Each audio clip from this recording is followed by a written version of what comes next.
Look, the last time we spoke, Don, we touched on the fact that physics and evolution agree. Space-time is doomed. At this point, it is not fundamental reality, nor are its objects. And today, I think our focus is going to be on your paper, Conscious Agents and the Subatomic World, which I've read a couple times, and still I don't think I understand it as much as I would like to. It's very complicated. Obviously, I don't have a physics background, but I'm hoping this conversation is going to help enlighten me a bit more.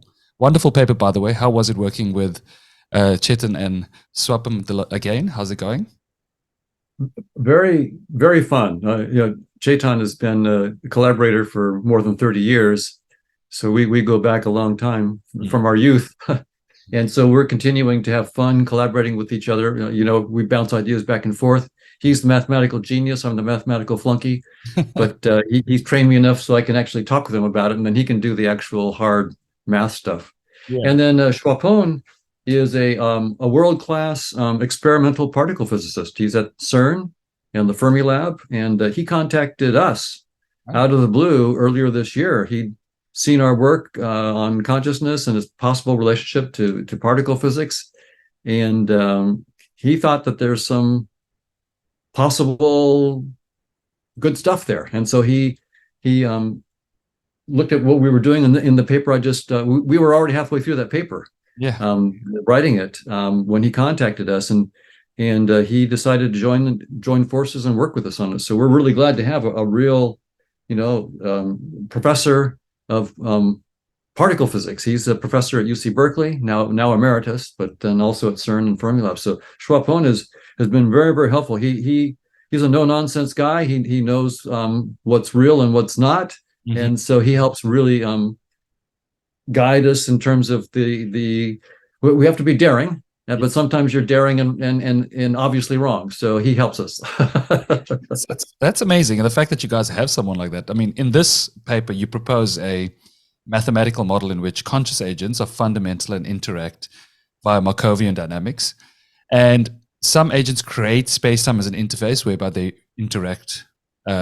And physics is the projection of agent dynamics onto the interface.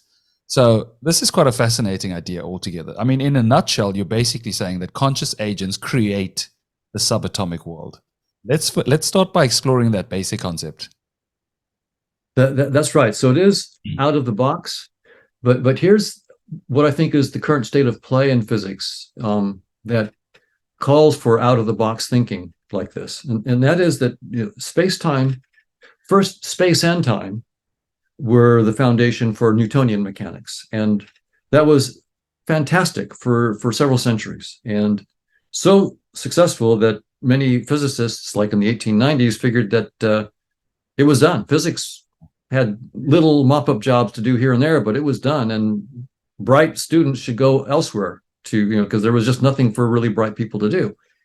Well, that all blew apart in 1900 and then 1905 with Planck's work and then Einstein's work. And basically by 1905, it was over for space and time, and it was over for Newtonian as being fundamental. Of course, we still use Newton to this day, but as a fundamental theory, it was over.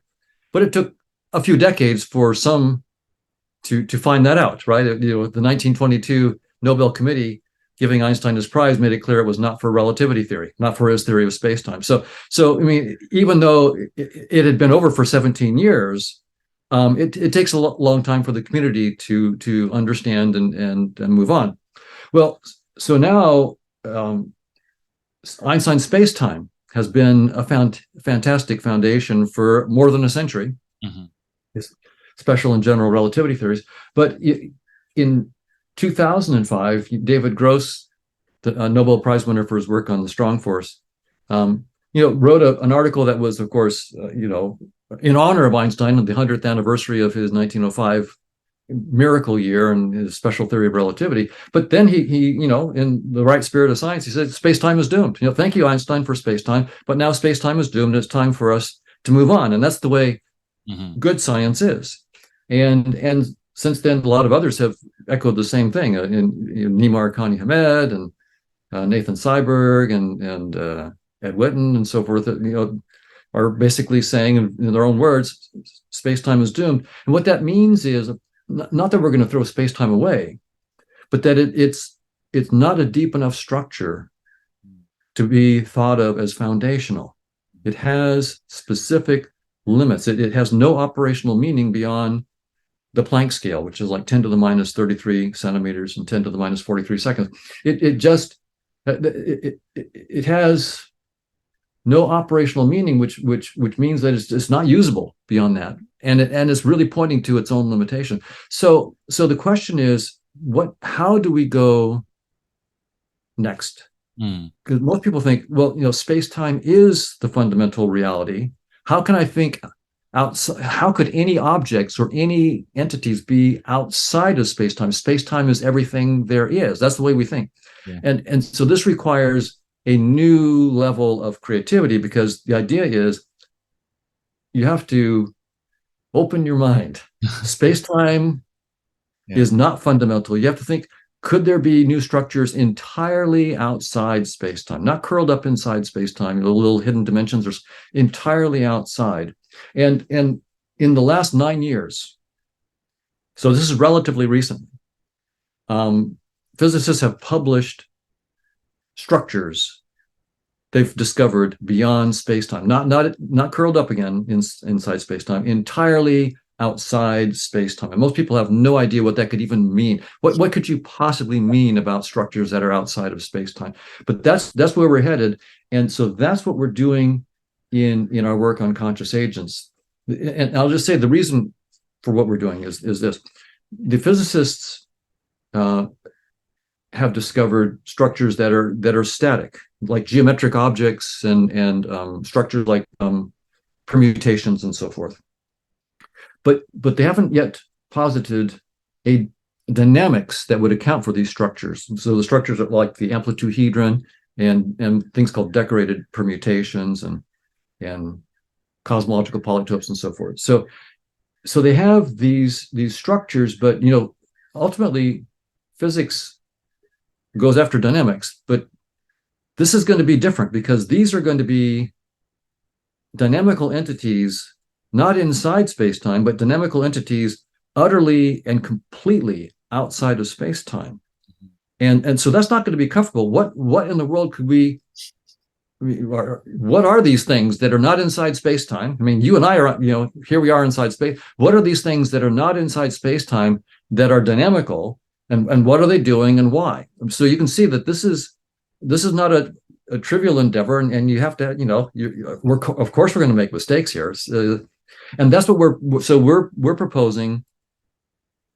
I'll put it in the least tendentious way. We're just proposing that there are these dynamical entities beyond space-time that have a Markovian dynamics.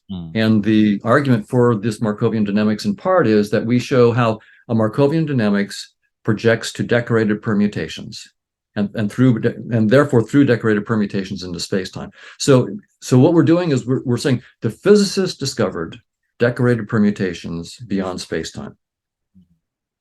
And it's a big surprise. Permutations of what and for why? Who ordered this? Basically, why should that be what we're discovering beyond space-time?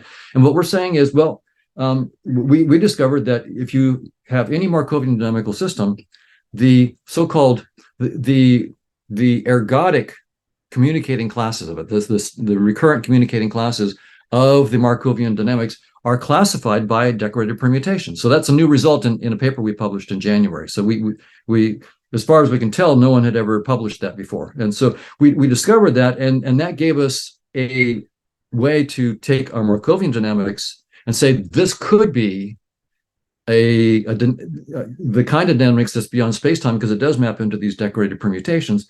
And so there's some kind of dynamical entities.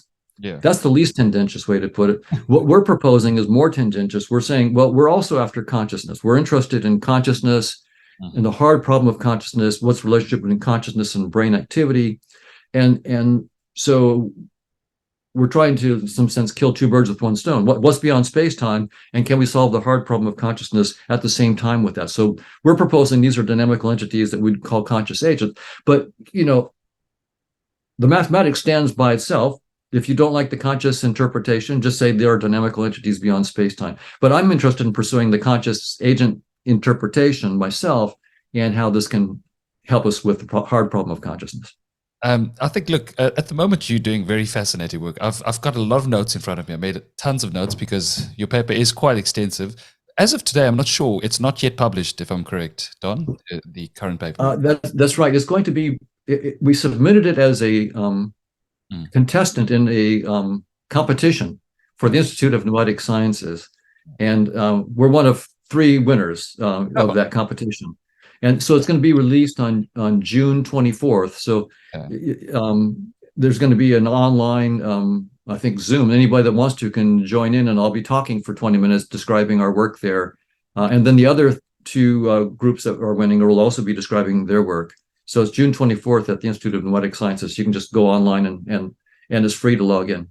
Okay, great. At some point, I will put a link to that. And just, by the way, for everyone listening or watching, I'll put the link to our previous conversation as well, because there we discussed conscious realism, user interface theory. We discussed quite a few things.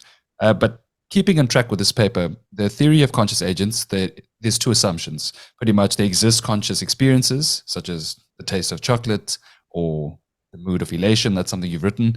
And there exist probabilistic relations among experiences as well.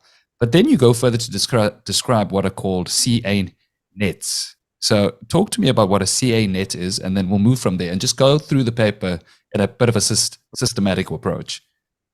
That's right. So the way I think to think about it, that's the most easy for most people would be, think about the Twitterverse, right? It's a big interacting social network. There's millions of Twitter users, probably billions of tweets that are going along.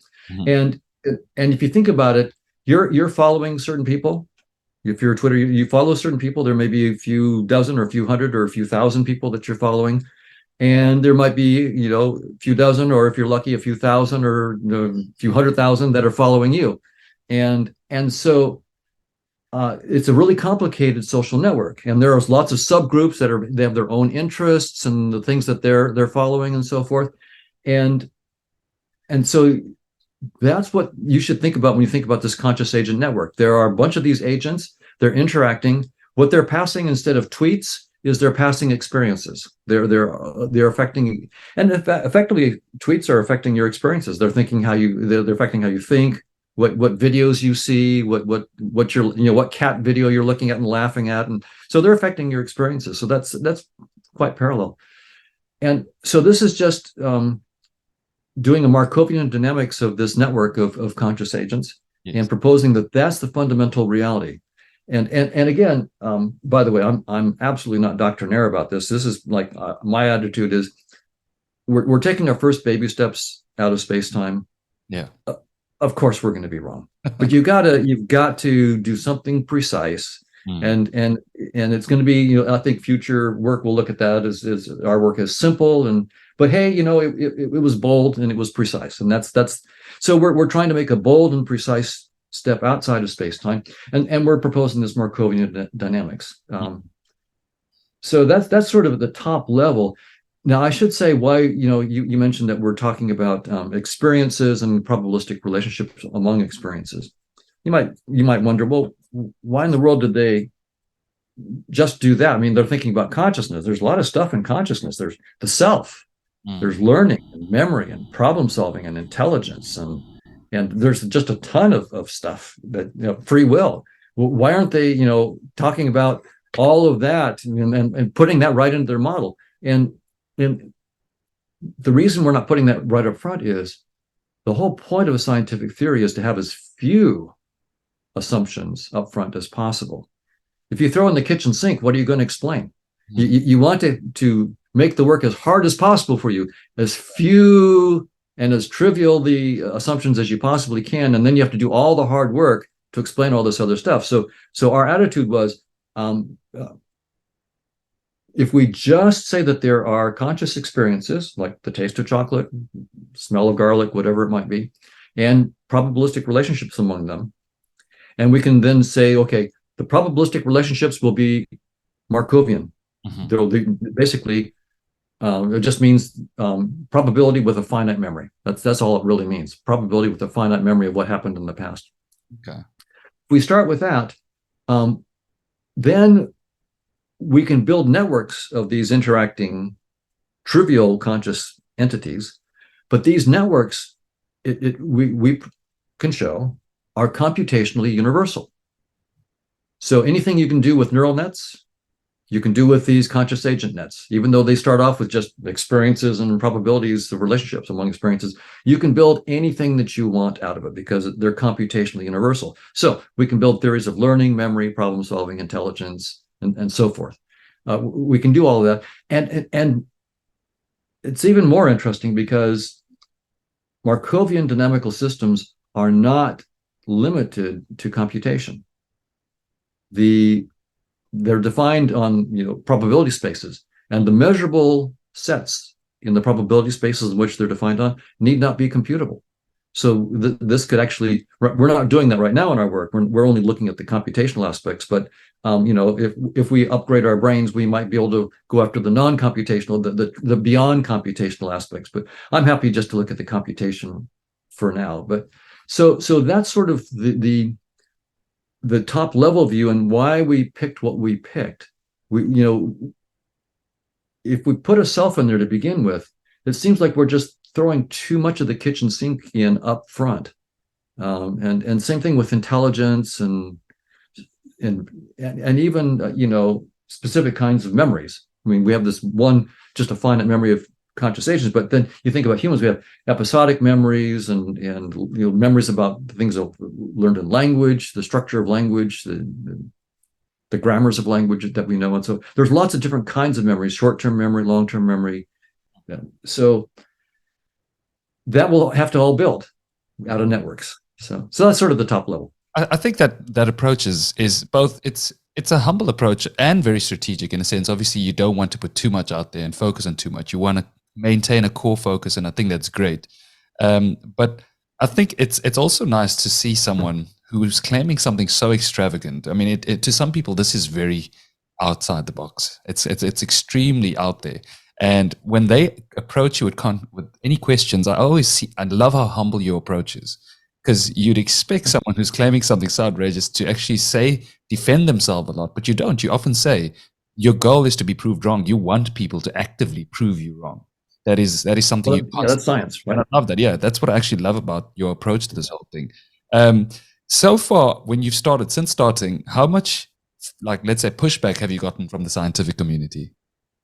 I'm just stepping out the paper for now. Yeah. So a lot of my closer colleagues are studying consciousness, the hard problem of consciousness, and so my training is in cognitive neuroscience and artificial intelligence, and so a lot of my colleagues and good friends who are physicalists and looking for how the brain or computer systems could create consciousness. So we're all good buddies and friends and so forth. I think most of them aren't persuaded by a long shot, and I'm sure a few secretly think that he had a lot of promise, but look what he's squandering it. So yeah, I'm sure. But they'll be polite and have a beer, and we'll have a good discussion and so forth. So and that's to be expected. I mean, there's nothing new under the sun. This is the way it's always been in science. Most of the quote unquote innovations turn out to be wrong, and the ones that turn out to be right aren't usually recognized for a long time. And that's just that's the way it should be. Science is a conservative enterprise in the sense that as a social institution, it's conservative. Of course, you need individual entrepreneurs within science to push different ideas and take them to their limits, and of course, in most cases, be wrong. But then science as a social institution checks and rechecks and shows you where you're wrong or where you need to polish your assumptions and so forth. So yeah. But then the pushback goes both ways. Whenever I get together with my colleagues on stage who are physicalists, the one question I always ask is, okay, so you have a theory in which integrated information patterns or orchestrated collapse of quantum states of neuronal microtubules or some global workspace architecture you claim gives rise to conscious experiences. Okay, great. So what specific conscious experience, like the taste of chocolate or whatever, any one you want. Can you give me one example where you say, this pattern of integrated information must be the taste of chocolate? And these are the reasons why that pattern of integration is necessarily the same thing or give rise to the taste of chocolate, and it could not possibly be the taste of vanilla. I mean, this is supposed to be a theory of consciousness. So what one conscious experience can you explain? And this is a stunning result. There is, in all of the physicalist theories, and I include IIT in that group, they may say it's not necessarily physicalist, but yes. Anyway, yeah, no, I include IIT. I just spoke to Christoph Koch the other day, and I know it's kind of like an idealist, a panpsychist approach, but you're not really panpsychist. Yeah, exactly. They would say, yeah, that's right. But I would say that they're trying to have some kind of computational core, like an integrated information shape or something like that gives rise or is identical to the. So if you think it gives rise to it or is identical to, give me one. Just give me one example where your theory works on one. I want one specific conscious experience that we can go test, right? If you don't have one, a specific conscious experience that we can go test, how can this be a theory of consciousness? And so there's literally not one experience that has been able to be explained by any of these theories where they say this pattern of neuronal collapse of quantum states of neuronal microtubules must be the taste of chocolate, or this global workspace architecture and this pattern of activity must be the smell of a cherry. There's nothing on the table. And I think Steven Pinker understands this. He's a friend of mine for many years and brilliant, and he likes the global workspace model. But he says in his recent book, the Enlightenment Now book, I think 2018 or something like that, that he likes the global workspace, but the connection between the state of the global workspace and specific conscious experiences, he says, is the last dollop of the theory that will have to be stipulated. And he's right. The connections are stipulated, so they're not explained, and that's the key thing. They're saying we have a theory of consciousness, but no specific conscious experience is ever explained. It's always stipulated. And so what I always say to my friends is, look, you guys, you're stipulating these, like the neuronal workspace, the global workspace architecture, or IIT, or orchestrated collapses. You're stipulating that, and you're stipulating these conscious experiences, and then you also have to stipulate the relationship between them. Well, I'm only stipulating the conscious experiences, and I propose to show you where space-time and physical objects come from. So based on what we call Occam's razor, the theory with the simplest set of assumptions wins, this theory should prevail because I don't have to stipulate as much as you stipulate. So that's my attitude about it. And one reason I took this direction, if I could have given a physicalist theory, I would have. Yeah. But I realized decades ago, it's not possible. It's just not possible. And why waste my time? So as strange and as counterintuitive as it might be, let's just let go of space-time. If I have to let go of, if I'm wrong that I have conscious experiences, I'm not sure I'm right about anything. So I might be wrong, but boy, so let's assume that there are conscious experiences, taste of chocolate, smell. Let's just make that mathematically precise. And then let's see if it's possible to boot up space-time. And that's what this last paper is about. Say, okay, well, finally, I can say we can have a Markovian dynamics of these conscious experiences interacting. And the physicists told us that we need to get it mapped onto decorated permutations if you're going to map it into space-time. Well, we can do that. We can map, that's a new mathematics, but we discovered this new mathematics. We map Markovian dynamics canonically into decorated permutations. And then the physicists tell us how to take it into scattering amplitudes, like particle scattering in space-time. So that's sort of the big picture about why we're making these bold, crazy moves beyond space-time. The bottom line is, when you try to do it inside space-time, you learn first, space-time is doomed at 10 to the minus 33 centimeters. And second, the best and brightest minds, my colleagues are brilliant. These best and brightest minds on the planet cannot figure out how to boot up conscious experiences, not even one, from inside space-time.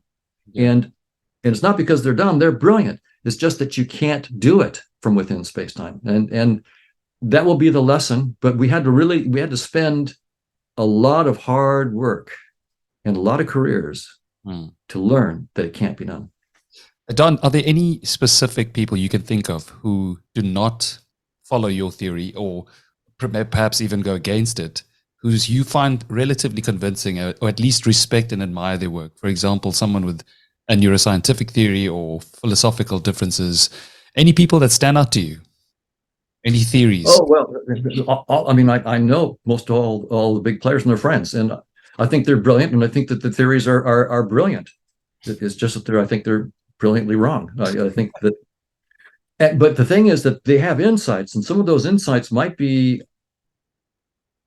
salvageable and reused in a completely different framework. In other words, maybe there is something about integrated information theory that will turn out to be very interesting. But it won't be that it's how unintelligent and unconscious systems with the right kinds of information theoretic properties either give rise to consciousness or just are conscious. It's going to be different. If we think of space-time not as the fundamental reality, but just as a user interface, maybe integrated information theory might be telling us something about what patterns in our user interface are giving us better pointers to the consciousness behind the interface. So they're not telling us how consciousness is created. They're telling us how our interface, sometimes the interface will give us better insights into consciousness and sometimes less. So maybe it will, there'll be a complete rethinking of what they've done. So it's not that their work will be lost, but it will be just reinterpreted, just like a lot of Newtonian stuff gets reinterpreted, in an Einstein framework and so forth. They're, Stuart Hemroff. I mean, I love to hang out with him, and these are all good people and friends.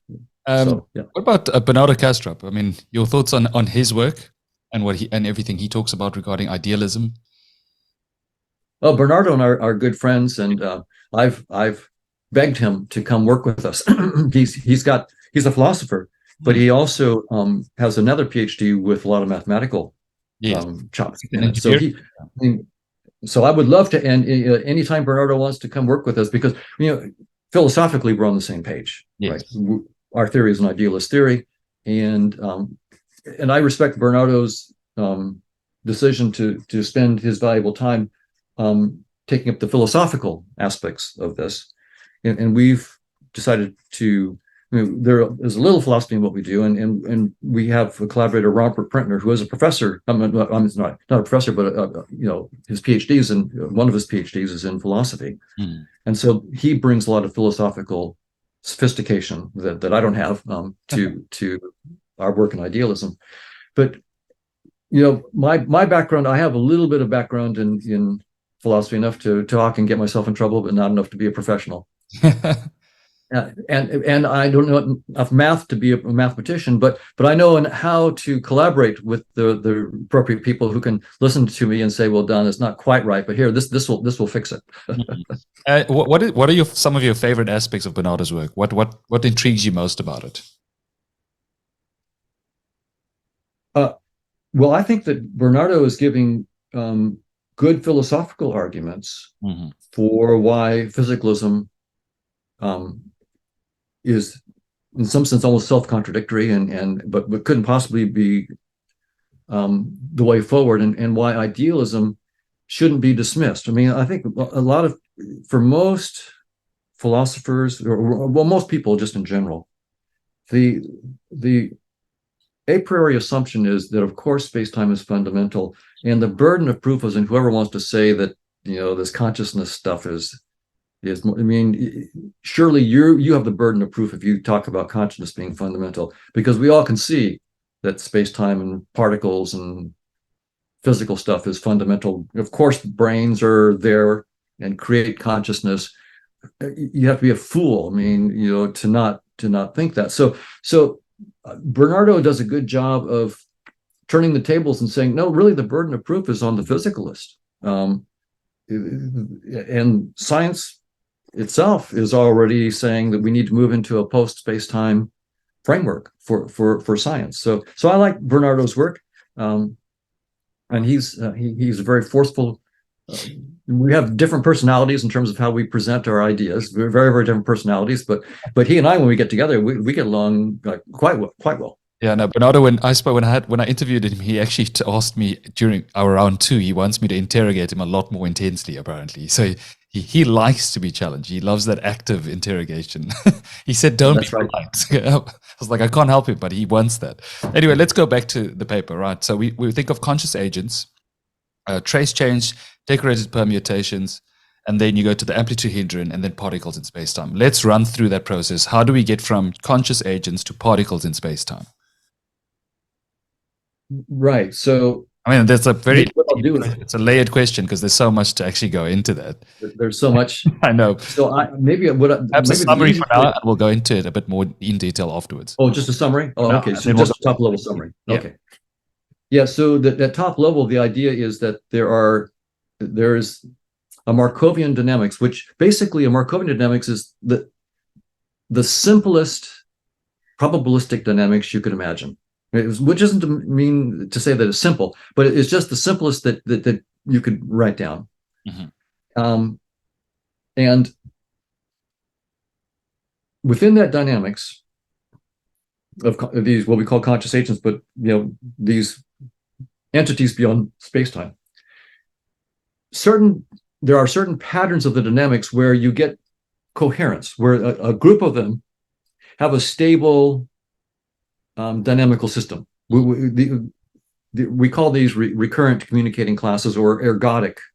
So you can have a big dynamical system, but subsets of states are ergodic, and they give you little ergodic Markov chains where they have long-term behavior that can be described by a probability measure, an invariant probability measure, and it's these different ergodic subsets, essentially, of the dynamics that we've discovered map onto the decorated permutations. So the decorated permutations are basically telling you which states go together. This group are together form an ergodic set, this group form an ergodic set. So that's what the decorated permutations are doing. So that's the new interpretation that we're proposing.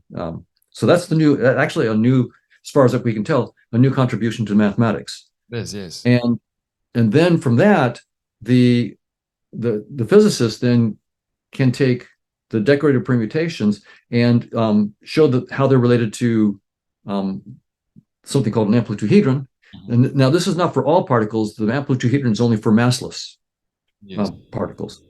And it's also that it's a special case where it's a supersymmetry, n equals 4 supersymmetric kind of thing. So it's in some sense a toy model, but it's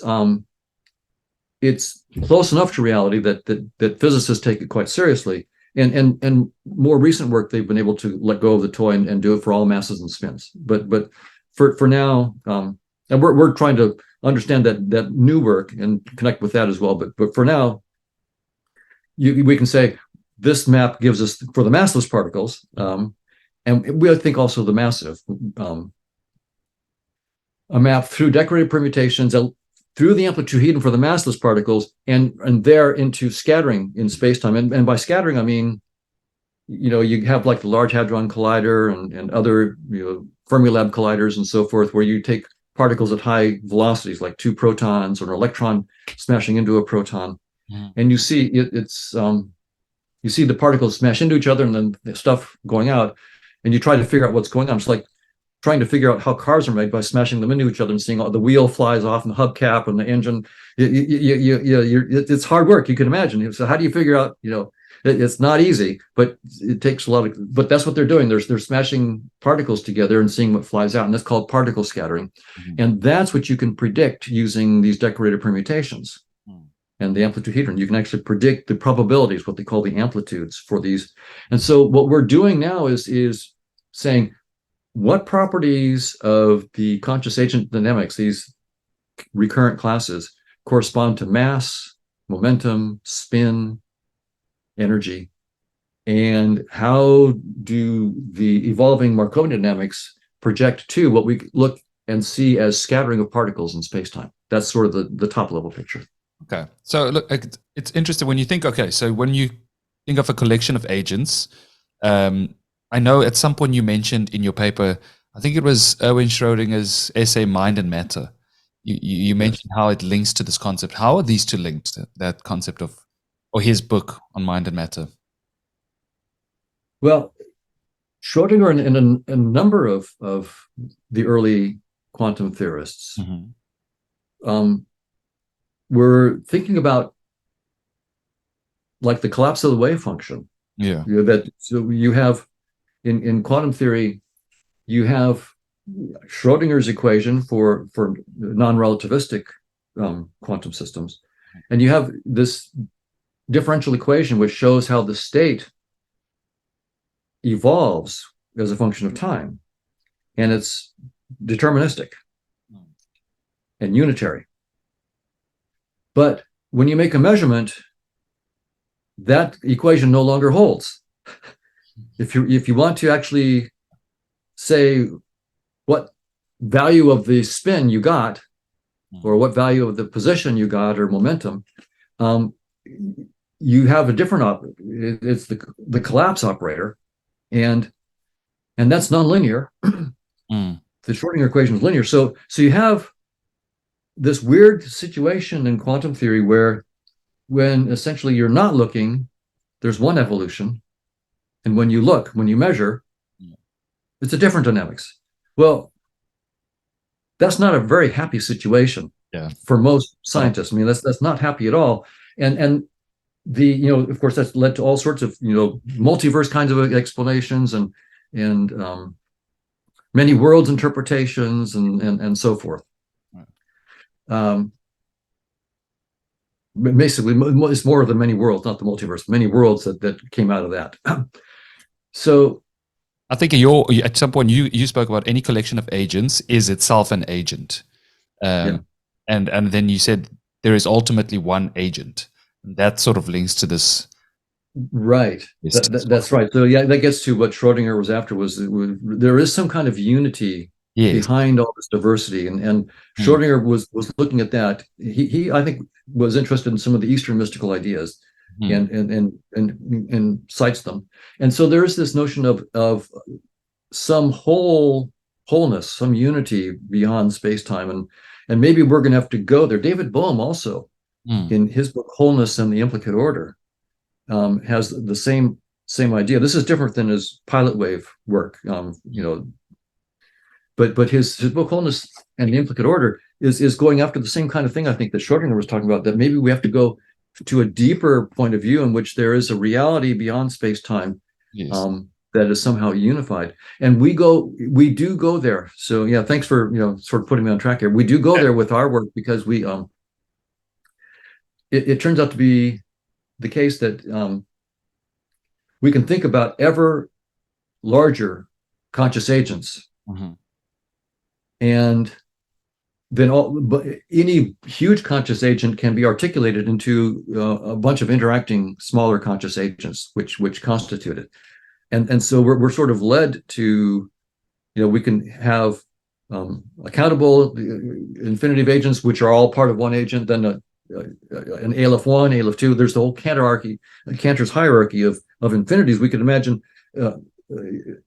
agents with Aleph 2 trillion states in it, and having a dynamics, and then all the sub-agents that could come out of it.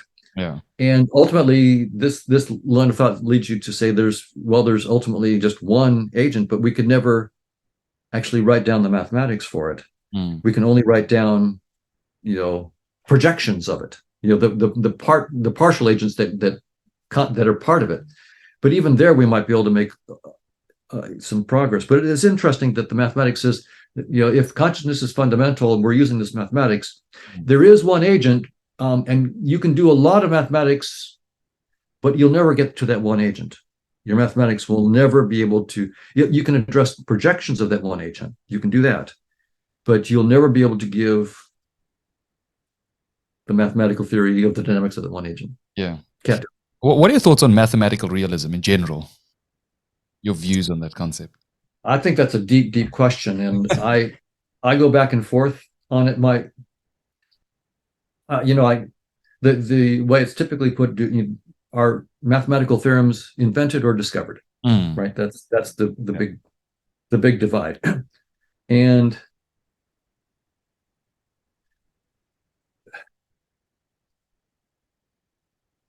I go back and forth on that myself. I really go back and forth. Somehow my feeling is that perhaps the question itself is making a false division, and it's both. I mean, that in some sense, if we really understood this, if I even understood my own ideas about consciousness being fundamental deeply enough, I would realize that the difference between invention and discovery here was artificial on my part. That I wasn't thinking deeply enough about. But again, I'm not able to think deeply enough to actually say anything deeper about that. So if I had to bet on one, I would say discovered, not invented. But our own work on consciousness makes me hedge myself and say, ultimately, we may find that invention is discovery. Yeah. And so that's a very, very deep one. Yeah, no, it is kind of both. Back to the paper. So at some point you said a physicist discovered to their surprise, that decorated permutations invariantly categorize the physical content of scattering amplitudes for particles in space-time. And then there you go on to say that you guys prove that Markov chains project where am I reading? Sorry. Project to decorated permutations and thus onto particle scattering. How do you guys prove that? Well, so what we show is that we prove it by actually writing down the projection. Yeah. So what we do in the paper is we say, here, for any Markov chain, here is the algorithm by which you get a decorated permutation. Mm-hmm. And when you look at it, the algorithm is basically telling you how to divide the entire state space of the Markov chain into the collections of states that have their own recurrent communicating class. Mm-hmm. So the way we prove it is to actually do it. We give you the prescription for the algorithm for doing it. I think on page 11 of your paper, you discuss the precise hypotheses, and you label them 1 to 6. I don't know if you want to go through that, because that's actually quite a very fascinating component of this paper altogether. Right. And obviously, at some point when the paper is out, I will put a link for everyone listening or watching, just to follow through. It should be a link should be put up any day now by the Institute of Noetic Sciences. Right. Certainly by the 24th of June, which is just a week from Saturday. It'll be up, because that's when we're going to be doing it. I should probably pull up the paper, or I could just talk at top level about the. Maybe I should pull up the paper and just so you can go through those points. Yeah, I think so. That'll be quite, I think, good for the listeners and the viewers as well. I mean, number one, you talk about each elementary particle of the standard model of physics. Each boson, lepton, and quark is a projection of a recurrent communicating class and its Markovian kernel that arise in samplings of trace chains of conscious agents. That's the first one. And then you go on from there. Very fascinating work. Right. So I'll pull that. Page 11. Page 11. Okay. I mean, let's run through those hypotheses and discuss how you act on. I think that's a really good idea. Yeah. Okay. So there it is. Okay. Each elementary particle of the standard model of physics, each boson, lepton, and quark is a projection of recurrent communicating class. And its Markovian kernel that arise in samplings of trace chains of conscious agents. So it's one thing. So what we're doing there is get back where I can see you. Okay. So the first thing we're doing is we're saying there's going to be a mapping between the dynamics of conscious agents and elementary particles in the standard model of physics. So the bosons, leptons, and quarks, the bosons are the mass, well, the force carriers. Yes. Some of them are massless. Photons and gluons are massless. The others, the Higgs and the Z and W plus and minus are massive. And then there's leptons, which are like electrons, muons, and taus, and electron neutrinos, tau neutrinos, and muon neutrinos. And then there are the quarks. There are up and down, charm and strange, and top and bottom quarks. So then, and that's the whole basic particle zoo. Then you combine those to get other things like pions and mesons and other things that you protons and neutrons.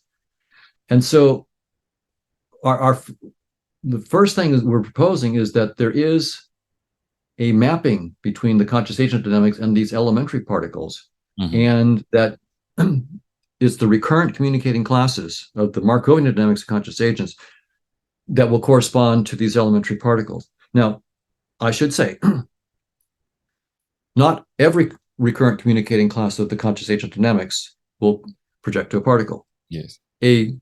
Probably a trivial subset. There's the Markovian dynamics is going to have a lot of stuff going on there. Yeah. What we're doing here is saying, okay, ultimately we have to get a mapping from the conscious agent dynamics, not just to particles, but to organisms, to brains, to neurons, to neural networks.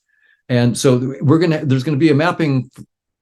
So what we're doing in this paper is saying the first connection we're going to try to make is to elementary particles. And so the obvious question is why? Yeah. Well, I mean, clearly everybody thinks that brain activity is related to, and it's so why go after bosons, leptons, and quarks when surely the low hanging fruit is the brain, and that's where we have the neural correlates of consciousness and so forth. So you guys are already shooting at the wrong target, and the reason we're going after the elementary particles, it is because we figure that those are the most simple connections that we can make. And I said that even though I'm not a particle physicist, I'm a cognitive neuroscientist. For me, talking about the brain is much easier than talking about elementary particles. I'm having to do lots and lots of remedial reading and homework to even talk the lingo. But I realized it's hopeless to go after the brain. It's too complicated. The simplest thing inside space-time are these elementary particles. So if we're going to do this, the best shot we have is to connect to the elementary particles and then gradually work our way up. Okay, elementary particles. Now can we get to protons and neutrons? Okay, and then can we get to atoms? Yes. Now can we get to molecules? Now can we get to larger molecules? Now, okay, now we can try to maybe climb our way up to the brain, but that's not going to happen in my lifetime. I mean, if we can get the particles in my lifetime, I'll be delighted. So that's our strategy. Yeah. We're not going after particles because they're the most important thing or the most interesting thing. They're the simplest possible thing, which is not to say simple, but they're the simplest possible connection that we could make. So that's why we're going after them. And most recurrent classes of the conscious agent dynamics will have nothing to do directly with particles, most of it. But we're going to try to find the mappings that do relate to particles so we can build our way up. So that's sort of the meaning of that first one. And the second one. So then number 2, properties of a free particle, the spin, the mass, the energy, momentum, are projections of the properties of the kernel of the recurrent communicating class. For example, the periodicity, the entropy rates, hitting times, and stationary distributions of that communicating class. So the idea here is, it's one thing to say recurrent communicating classes correspond to, at least some of them correspond to particles. But you need to do more. You need to say which particles, is it a boson, electron, or quark? And you need to say, okay, what property of the recurrent communicating class of Markovian dynamics corresponds to the energy? What corresponds to the mass, the momentum, and the spin, right? No hand wave now, right? You said a recurrent communicating class projects to a particle. Well, particles have energy, momentum, spin, mass, and mass. So where's the beef? In other words, the very same thing I was pointing at my good friends and colleagues, where I said, where's the beef? What specific conscious experience can you get out of your theory? The same finger points back at me. You're saying recurrent communicating classes give us position, momentum, spin. Well, give me one. Exactly what property of the recurrent communicating class is the mass, for example? So we have a proposal for each one of those in this document. For mass, we propose it's what's called the entropy rate of the dynamical system of the recurrent communicating class. And entropy is a measure. Everybody knows entropy is a measure of disorder. Yes. An entropy rate basically takes a Markovian kernel. It has a bunch of rows and columns, right? You think of it as a square matrix, and if each row is a probability measure, essentially. Each row of a Markovian kernel is a probability measure. So if it's an n by n matrix, you have each row has n entries in it, and all the entries sum to 1. They're all non-negative. They're greater than 0. They're all between 0 and 1, and they all sum to 1. That's effectively what a Markovian kernel is. If you write down an n by n matrix, each row has numbers only between 0 and 1, and each row sums to 1, you've got a Markovian kernel. That's what it is. And if that Markovian kernel is recurrent, that is that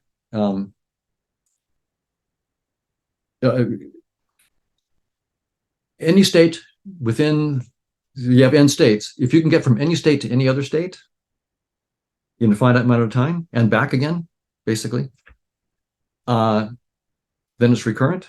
Yes. And if the entropies in the rows are not all 0. In other words, we have if a row has just zeros and then there's a single 1 in that row, that's a legitimate row in general, but a recurrent class in which every row is like that is a periodic Markov chain. You're going basically from state 1 to state 3 with probability 1, and then to state 4 with and then back to state 2, whatever it might be. You're going from each one with probability 1. So that's a periodic chain. Each row has 0 entropy in that case. But it's a little complicated, but I'll just say this. The entropy rate basically says this. Saying that that's the mass means if the Markovian kernel is periodic. So if you're in this state, then you will necessarily, with probability 1, go to that state. And it's almost like a deterministic set of states that you go through and cycle. So you're cycling through states in a specific order that will have 0 mass. So we propose that periodic kernels map to massless particles. Yeah. Okay. Massless bosons. It makes a lot more sense when you say it. I mean, from reading the paper, it's a lot better to hear you say it. Yeah, there's more intuition. This was the intuition that sort of guided it. No, I'll tell you what the intuition was that guided it. But in the case of, I'll just say a little bit more of what it means, then I'll give you the intuition that guided us. Do as much detail as you want on. Go ahead. Yeah. Okay. So if there are entries other than 0s and 1s in your recurrent communicating class, then it's going to have mass, according to this entropy rate. It'll be massive. And the reason why we were thinking about it this way was the following intuition. What does mass mean intuitively, right? This is what the kind of thinking you have to do when you're trying to make these connections. You have to say, okay, we're trying to say what aspect of conscious agent dynamics corresponds to physical mass. We're going to have to think abstractly. What is mass in the physical? And at least inertial mass, in some sense, well, I'll just say mass in general, has something to do with how much you can be influenced and how much you influence. Right? If you're massless, you have less influence than if you're massive. And so what would correspond to influence in a social network? Who are the influencers in a social network? So this is the way you have to think because these conscious agent networks are social networks. So think, the internet, Twitterverse, and so forth. Well, the influencers are those who have the most followers. And so in other words, they have the most connections. So Hoffman has a lot fewer connections on his website than Google. Google has, a couple dozen more connections than Hoffman, has a lot more power, and they're a lot richer. Yeah. So that's the notion of influence. How connected are you? Well, now if we look at this Markov chain, if this state has, in its row of the Markovian kernel, has all zeros and only a single one, that means it's not talking to anybody except one guy. Yeah. He's only talking to one guy. Well, that's as little influence as you can have. And if you're talking only to yourself, then you're out. So that was, you can see the intuition that went into this. And so, but if you're connected to everybody, you're going to be more influential. Well, if you look at how you're going to be connected to everybody, that means that the entropy in your row is going to increase. The more connections you have in general, you're going to be having more non-zero entries in your row. And if every entry is non-zero, that's going to, in general, it's a bit of a hand wave, but it's going to, in general, mean that you're going to have greater and greater entropy. So we just said, okay, let's make it, in some sense, the influence of a state is the entropy of its row, right? But now we have to give an influence for in some sense, a mass to the whole recurrent class. So we need to weight all the influences of those other guys. We have to weight them. What's the right weighting that we have to give to them? Well, there's only one canonical measure for the weighting is so-called invariant measure. There is a probability measure that when you multiply, so if we have a kernel P, we'll call this matrix P, and we have a measure M. So M is the measure. If M times P equals M, that's called an invariant measure. So MP equals M. For recurrent communicating class, there's a unique measure that has that property. And so that's the invariant measure, is the measure that's left alone by the whole kernel. And so we use that to weight the entropies of the rows. And Claude Shannon, the inventor of information theory, he was the one who first defined entropy rate. I mean, I'm sort of giving sort of the kinds of ideas that might go into that, but Claude Shannon is the genius who invented information theory, and he came up with the definition of entropy rate. So we just borrowed Claude Shannon's definition of entropy rate and said, that is, for the intuitions I just gave, give some notion of the influence or inertia of this group of interacting conscious agents. Yeah. Each row corresponds to an agent and its interactions. And that then leads to, as soon as you make that move, that means that periodic Markov chains, where you go from one state to the next state, one agent talks only to this agent, he only talks to the next agent, and so forth, they're massless. So somehow now, see, this is now, that one definition gives us a real grip on things, because we know that the massless particles always move at the speed of light. Right? So now we get a handle, okay, and the massive ones are always moving less than the speed of light in their projection into space-time. Now, so that gives us another thing. Then we can say, okay, well, we have the mass. We made one other postulate, and that is that let me go to the paper.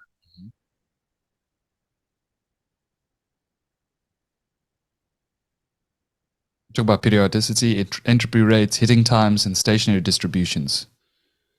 That's right. So let me just go down to, so I'll make sure I say what we did correctly, even though it's my own work. Okay. We all often do. We write papers and then we do forget certain details. It's normal. Yeah. Here, saying the wrong, it has to be said exactly right, or you're wrong. So the one thing we're saying is that a communicating class, so this recurrent communicating class, if it has n states, then it has momentum n. Yes. And it has a mass equal to its entry rate, we just talked about. Okay, so I bring that up because that's another postulate. Yes. The momentum is the number of states, the number of agents in the class. That's the momentum. And once you have those two things, then the energy falls out, right? So once you have those, then we used there one could say we're cheating a little bit, and Chopra has suggested to me that we'll need to think more about this. We're using the physics equation now that relates energy, momentum, and mass squared.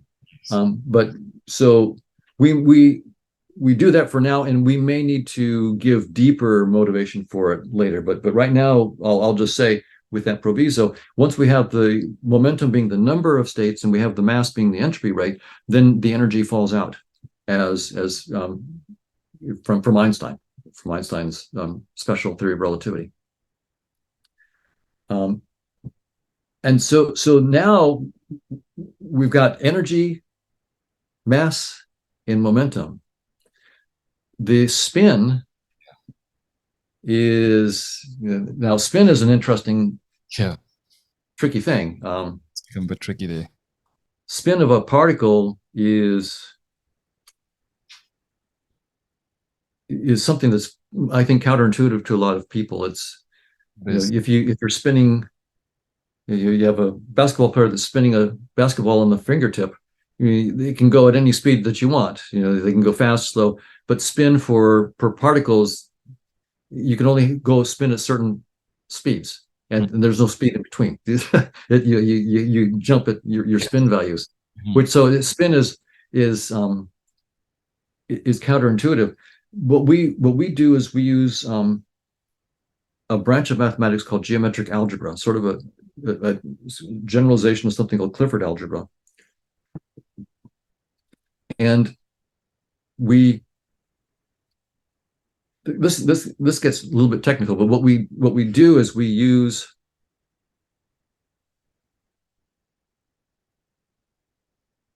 trying to see if there's a way to say this. Here's an intuition. When a Markovian kernel, right? It's an n by n matrix. You can ask yourself, what does it do if I have an n-dimensional space and I have unit vectors, a unit vector pointing in each of the n dimensions? Let's just think about 3 dimensions. That'll keep it real easy. So I have a 3 by 3 Markovian kernel. It's got 3 rows and 3 columns, and I'm looking at 3 vectors, my finger, my thumb, that are orthogonal and that are each is length 1. And I ask, okay, when this Markovian kernel acts, it's going to move these vectors around. That's what it does. It moves them around. It might shrink them. It might expand them. So suppose I start off with a unit volume. So I have 3 vectors, and each is like 1 inch long, and so I've got a 1 inch cube. It's a cube of 1 inch, 1 inch cubed. When I act on it with the Markovian kernel, those vectors are going to move. They're going to like scrunch in or spread apart somehow, and some of them are going to get longer. I can't do that with my fingers. Some are going to get shorter. That would be too painful. But what's going to happen is, and they may switch. Maybe this one it was this order, but maybe this one switches over, and they can cross in certain ways. So the volume that they define, right? They're going to define here they're a cube, but they're going to, in general, have a parallelogram of some kind, or a parallelepiped that they're going to define. And the volume is going to be somewhere between 0 and 1. It won't increase the volume, but it can decrease the volume, and it can change the sign. If I think of this as using a right-hand rule, that this is a positive sign volume, then maybe that is a negative sign volume. Okay, so it can change the volume, which was 1, to any volume between -1 and +1. Okay. So that's what the kernel is doing. Mm-hmm. And that operation on these basis vectors is what we call the spin. What it does to the volume is the spin. So there is a way to do it intuitively. That's okay. There is a way to do it intuitively. Look, if you want to go into the finer detail, you're more than welcome, though, Don. Okay, yeah. Well, that was a good one because actually wasn't very great. That is actually an accurate. It was very an accurate description of what we're saying is happening, what the spin is. And by the way, one thing that this then tells us is if only periodic chains are massless,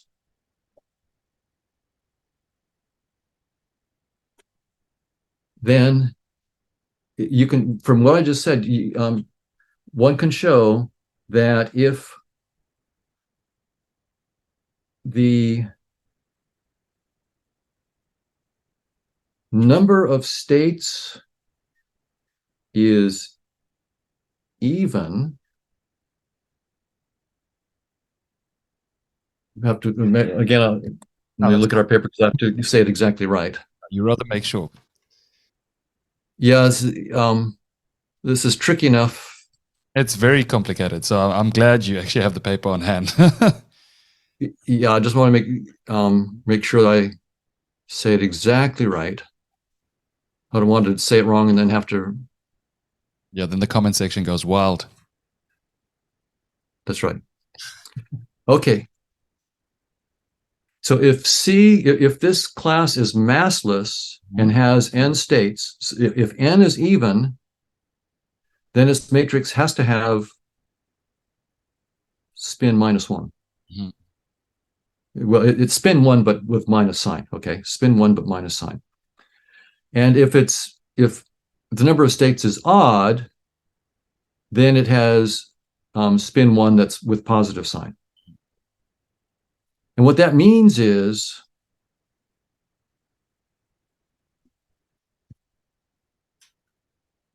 you can't have,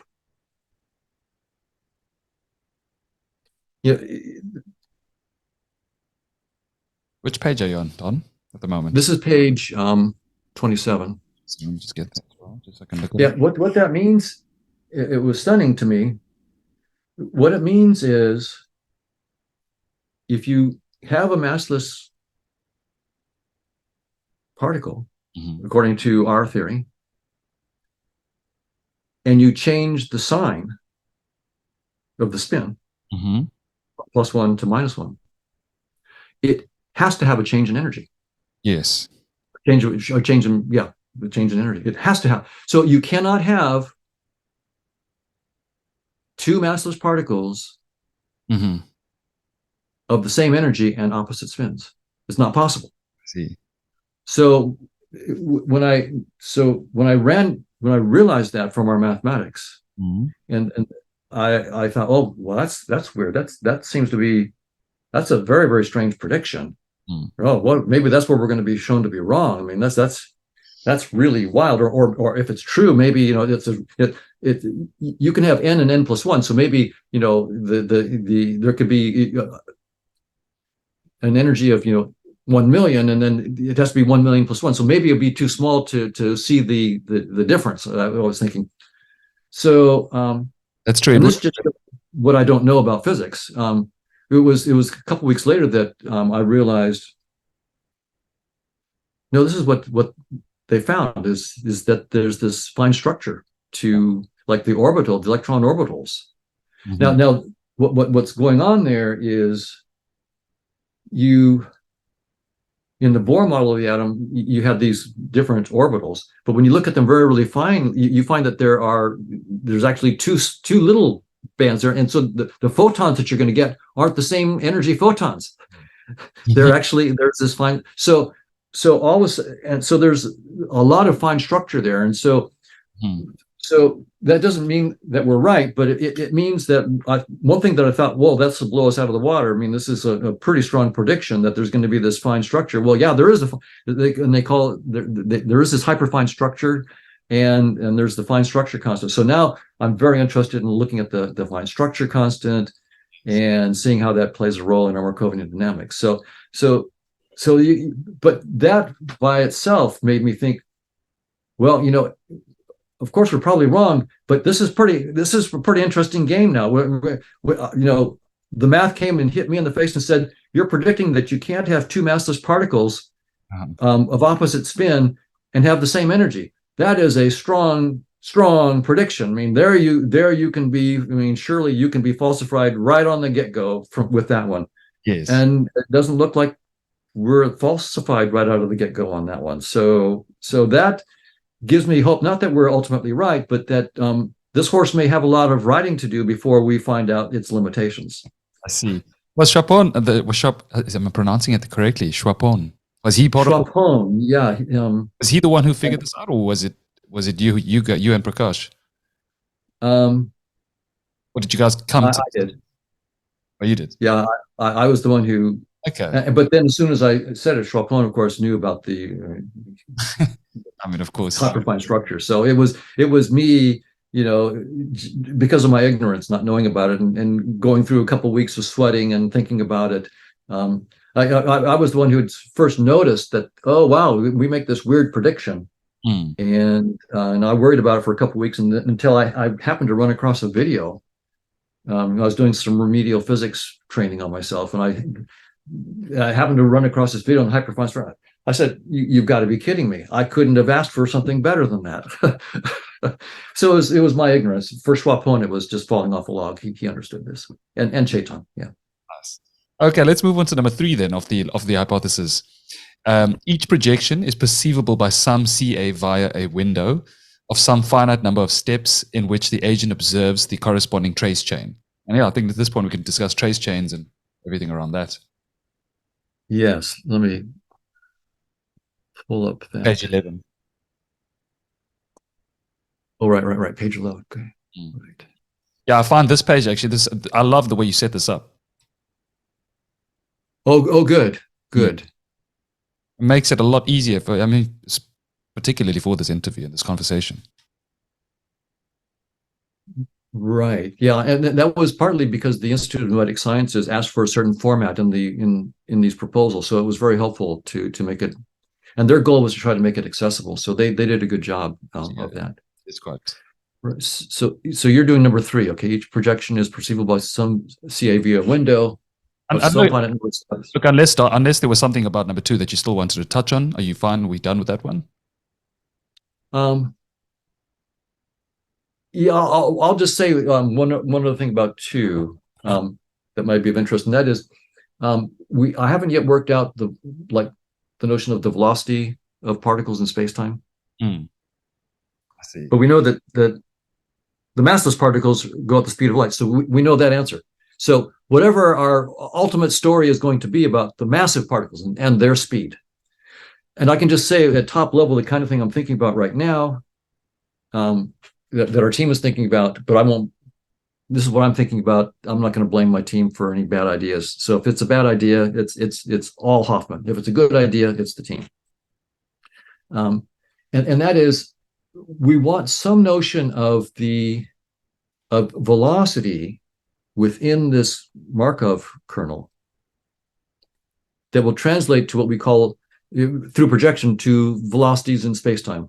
And the massless particles, which are the periodic ones, that means that from this state you always go with probability 1 to that state, and then probability 1 to the next. There's no messing around. You go bang, bang, bang, bang. If there are n states, you go through a cycle in n steps. No, it takes you only n steps to go through a complete cycle, and every cycle is. But for the other, if it's massive, then it might take you, even if there's n states, it might take you 5n steps before you actually start with one particle and visit all the other particles and get back to where you were, right? So there's a notion of you can see there's a notion of speed that's very natural there, and its technical term is the commuting time. So you can talk about the commuting time of an ergodic chain, and so what I'm thinking about, again, I won't blame them yet. Is that the commuting times of within a communicating class are going to somehow be related to the velocities that we say the particle has in space-time. But that's not in our proposal, and we're still working on that. But given that I've already, given my provisos, I'll just put it out there. It's part of the reason I'm doing that is people can see how fun this is, right? You're playing. You're exploring, you're playing, and you go, what about this? What if this property of the dynamics of conscious agents corresponds to what we call velocity in space-time? Of course, I'm probably wrong, but hey, it's a fun idea, and it's not obviously stupid, and we'll see. It's the exploration that really matters. I mean, it's such an enjoyable journey, and watching you talk about it as well, you can tell how much you're having fun discussing it. I mean, it's very apparent. I'm like a kid in a candy store with this stuff. You know all along that of course you're probably wrong, but you also have a feeling that there may be something of this that actually sticks. Some of this may stick. We'll see. And some will be corrected and so forth. Sometimes you just have to be brave and put the idea out there. That's what science is. Just get it out. That's right. The nice thing about this is I do get emails a lot from people that are probably very, very brilliant, and they have lots of ideas about how consciousness is related to space-time. But out of 100 emails, I won't get one where someone has said, "Here's the mathematical connection that I'm proposing," and until you can do that, there's nothing that scientists can look at. Yeah. It's when you say something, here's the mathematical connection, and this connection says you cannot have a massless boson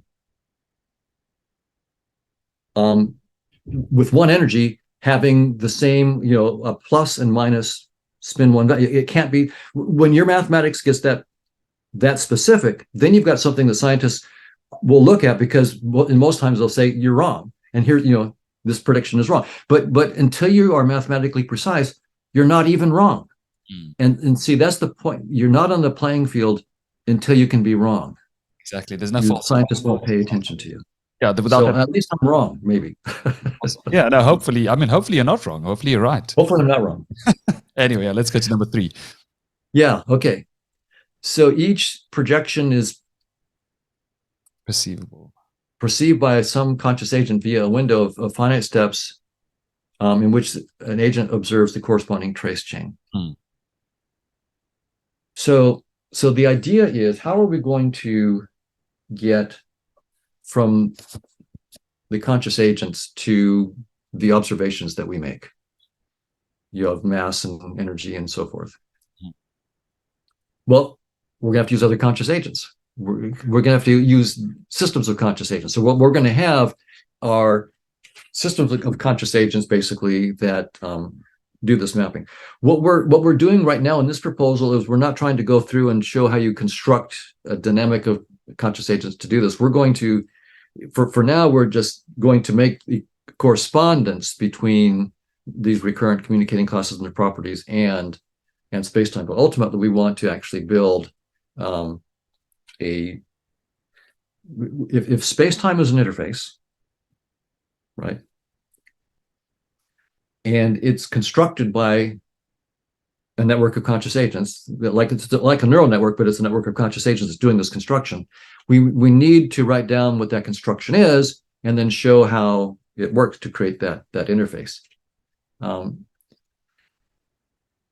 we can do, and we do plan to do that, but that's one step at a time. We have probably several years of work on this particle stuff before we actually start to do that.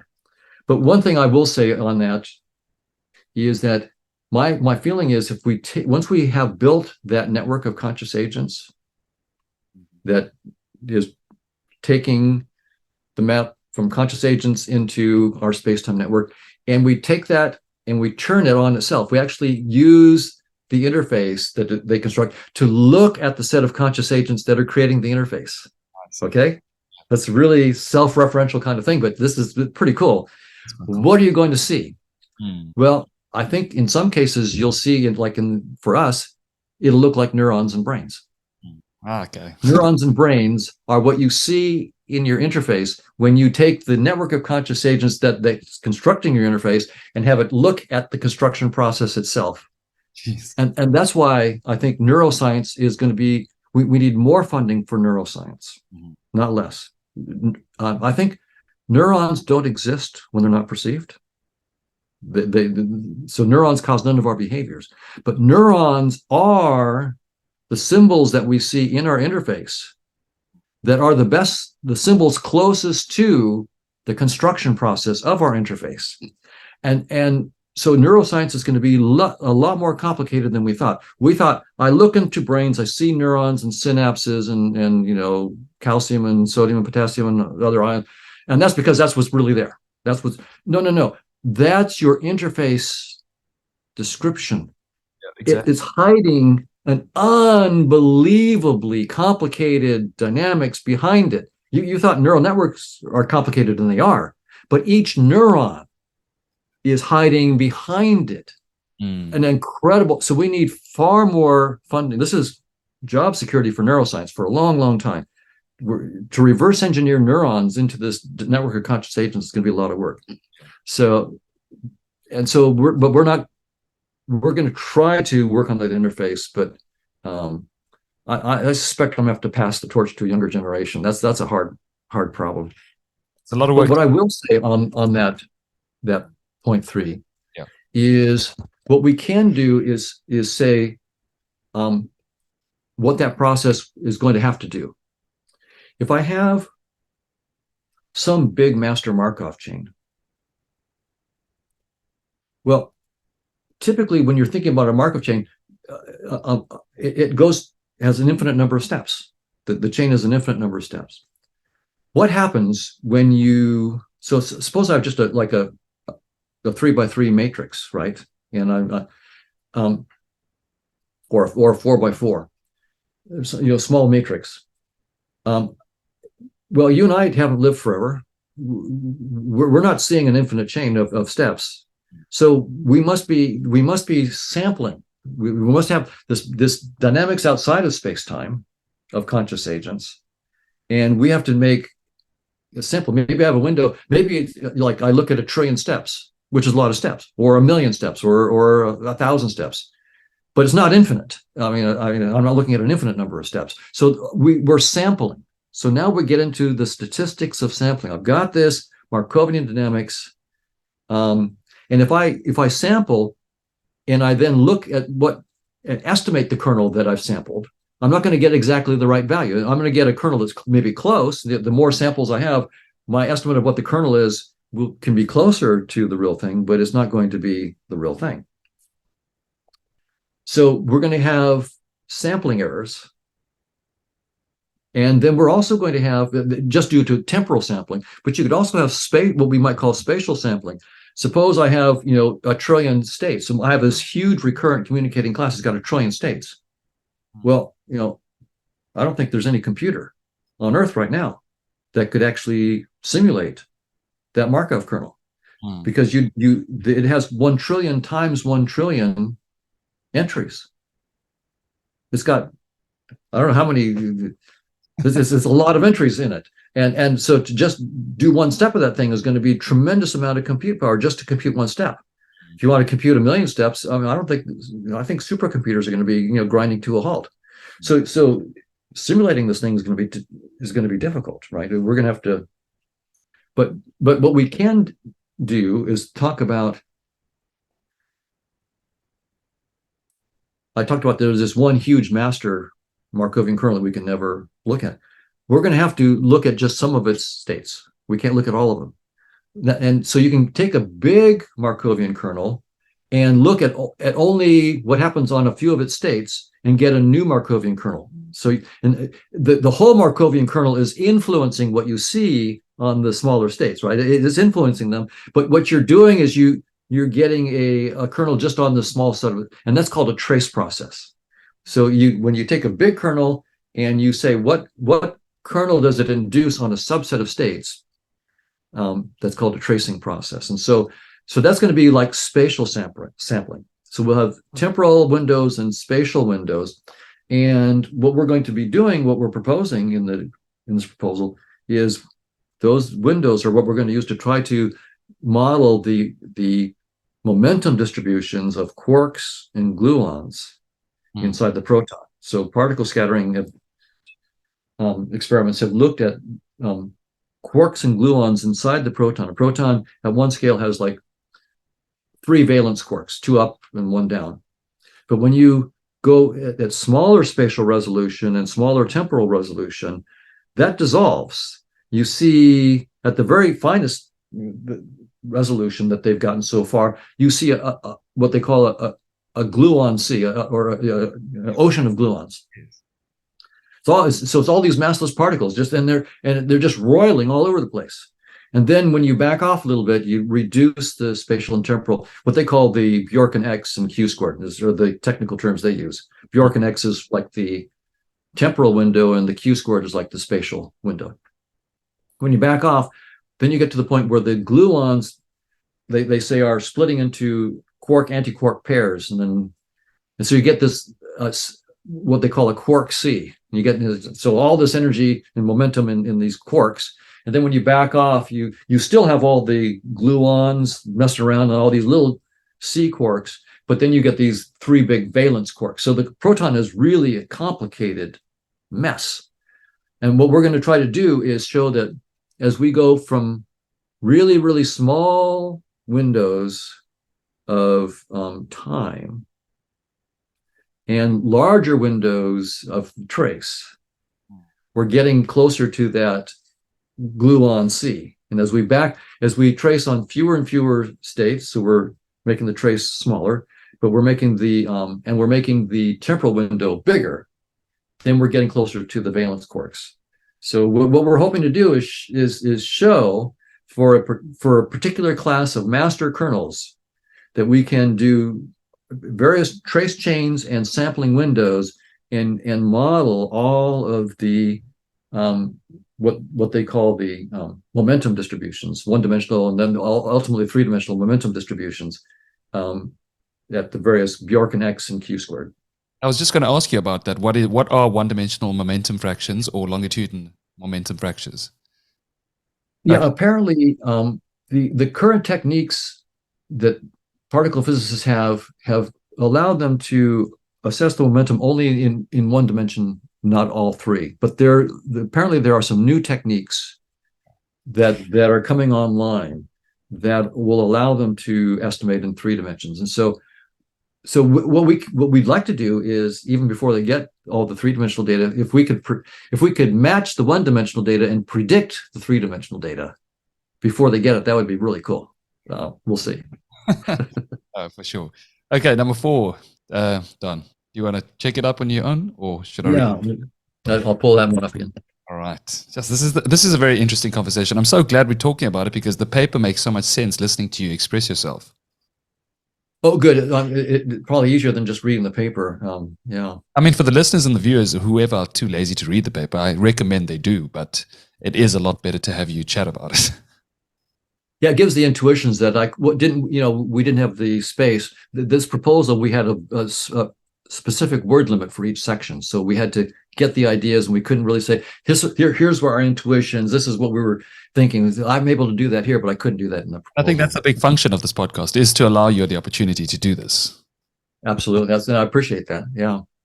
So 4 says the projection perceived by a conscious agent is a discrete sampling of the trace chain, of a trace chain of a larger dynamics onto the states of that conscious agent. So we've really gone into that. So I just said that, there's going to be a trace chain. Number 5 is the particles perceived by a conscious agent depend on its subset of states and the number of steps in the window of its trace. And that's the interesting thing. So most of us think, an electron is an electron. That's because it really is an electron, and a proton is a proton because it really is a proton, and so forth. A quark is a quark. And our whole approach here forces us to say, no. In ultimate reality, there are no particles. There are no quarks, leptons, and so forth. Those are entirely artifacts of our user interface. They're not insights into the nature of objective reality. Yes. They're statistical artifacts. They're sampling artifacts. So, for example, if I have a small temporal window, suppose I'm only looking at two states, and I only look at, say, 3 steps. And what I find in those 3 steps, that I see only 3 steps in my little 2-state subset. And I notice that in one step, state 1 went to state 2. And then in the next step, state 2 went to state 1. And that's all I've got. Well, then I can put my matrix would be like this, be 0, 1, 1, 0. That would be my matrix. Now, that might have been a projection of a matrix that have numbers that were not 1s and 0s in it. It might have had all sorts of weird numbers in it, right? There could have been. But because it's an artifact, I only looked at a small number of steps. The matrix that I see is 0, 1, 1, 0. I see a periodic matrix. In other words, I see, in our language, a massless particle. Yes. But the mass is not because there's a deep massless particle. It's because that's an artifact of my small sampling size. And what the intuition here is, why are the physicists seeing all these massless particles when they make their temporal window so small? For the reason I just gave. Yeah. When you're looking at lots of states and small window, you're only going to have 0s and 1s everywhere in your matrix. That's all you're going to have. Those are massless. So that's why you get this gluon C. Yes. And why is it when you start to increase the temporal window and reduce the number of states that you start to see mass? Well, yeah, now you're starting to get things besides 0s and 1s in your matrix. You're starting to get massive particles. And that's the big idea about how, like at top level, we think we're going to be able to get the momentum distributions for the massless, then going to massive, and then finally the valence quarks. Now, an obvious for the intelligent listener will go, I mean, it's one thing to say what you just said. It's another thing to get the exact momentum distributions, and I agree. To get the exact momentum distributions, we're going to have to do more than just the hand wave that I just said. But the hand wave lets you know that there is some reason to hope that we could get it. But to get it exactly, we're going to have exactly the right class of master matrix, right? So what is the bigger Markovian matrix that we're going to start with, that we're going to do all the sampling of traces and windows of time? And so that's going to be for our computational experiment that we proposed. And we're putting together ideas about how to construct. It won't just be one master matrix. It'll be a whole class of them that will have this property. But we have a lot of freedom, frankly. We'll be able to play with this until we get a group of master matrices that do the job. So I don't see any principled obstruction right now to us doing that. In fact, the argument might eventually go the other way. Hoffman, you had so many ways to do it. What is this really telling us?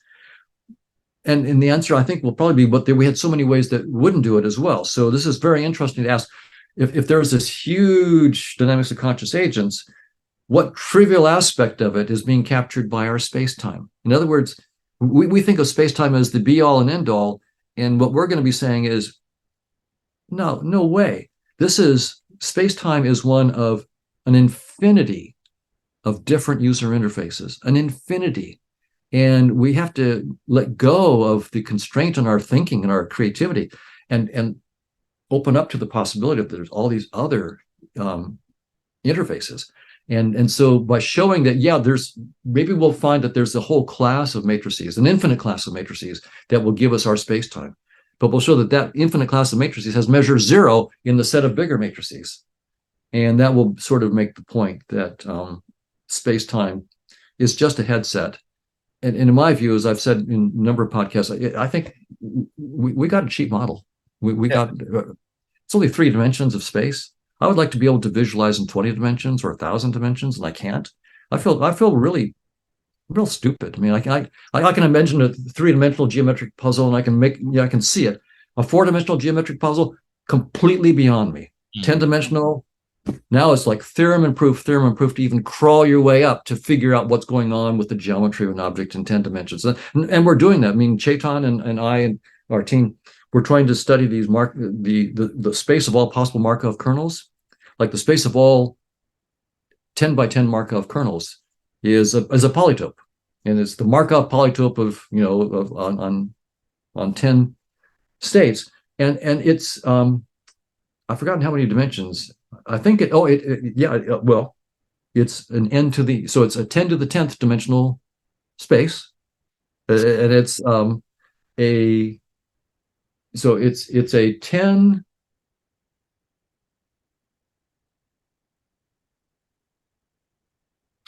And I think it's n times n minus 1 is the number of dimensions of the polytope itself, but it's embedded in an n to the. Oh, sorry, it's got. This I'm making the point. Yeah. I'm now trying to talk about a higher dimensional thing, and you can see I'm struggling and so forth. Whereas in 3 dimensions, I could just see it. You could just see it, and here now it's theorem proof to even talk about this stuff. And so that's why I feel like we're cheated. And I would love, once we take off this headset, I'd love to put on one that's, that has a trillion dimensions, and boy, that'll be something. And why only 3 dimensions of color? Why not a trillion dimensions of color? I mean, the mantis shrimp seems to have more than 10 colors. The pigeons have 4. Humans get stuck, most of us, with only 3. Yeah. Pigeons are apparently seeing colors that I can't even imagine. I just feel cheated. So I can't wait to, I'll wait. I'm not eager to die right away, but, you think about it, they can see ultraviolet. I mean, birds can see ultraviolet. I mean, snakes, right. Infrared. We're so infrared biologically. Just really. Yeah, some birds, I think, can see polarization. We can't see polarization. Bats perceive an echolocation. What is that like? Mm-hmm. To perceive an echolocation? I mean, they see a 3D, quote unquote, see a 3D world with echolocation. What's that like? There's a famous paper about what's it like to be a bat. Thomas Nagel. yeah, that's right. Nagel, exactly right. Yeah. No, let's move on to number 6 then. Done? 6, yeah. So larger subsets of states and smaller windows of sampling seem under stimulations to favor periodic perceptions, which we conjecture project a massless particle. Yeah, that was exactly the point I was just making, that with, the smaller temporal window, with more states than your trace, it's more likely that you'll get just zeros and ones in the kernel that you create, and therefore it'll be a massless particle. So that was sort of intuition already. So we went through all 6. Yeah. So you've that's, I think, first of all, that's a brilliant page in its own. But talk to me about towards the end of the paper. I think you talk about future experiments, the computational experiment that you proposed. Right. Let's talk about that. What is the next step here altogether? Well, so the next step, I think, is